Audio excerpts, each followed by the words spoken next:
Today, we're hearing from one of the 5 people arrested during the Women's March in Chattanooga on Saturday. We're also learning how the city's permit process played a role in the arrest. Channel 3's Casey Freeman spoke to one woman who says she knew she could be arrested and chose to take to the streets anyway. For the 3rd year, a group of women from across the Tennessee Valley gathered in Chattanooga to promote women's rights. This year's event was downgraded to a rally instead of a march due to permitting problems. And it was revoked for some reason. We don't know why.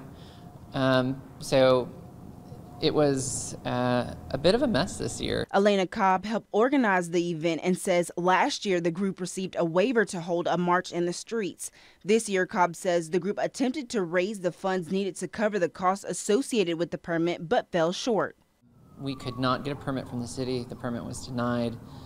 Because a waiver was denied. Last year they gave us a waiver to hold the march, but this year they refused it. Channel 3 reached out to the city's permitting office to learn more about the process. A spokesperson could not speak to this specific incident, but says the typical price for a permit is $100.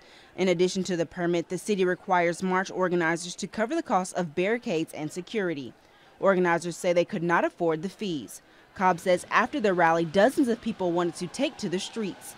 Officers warned them to stay on the sidewalks. Cobb says she understood their direction but chose to march without a permit. It just escalated as we marched slowly until we were arrested.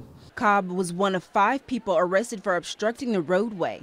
She was released on her own recognizance. She says she knew the consequence but wanted to make a statement. If you're willing to speak for justice, speak loudly, speak in whatever way you can, and do so as often as you can, up to and including putting your body on the line.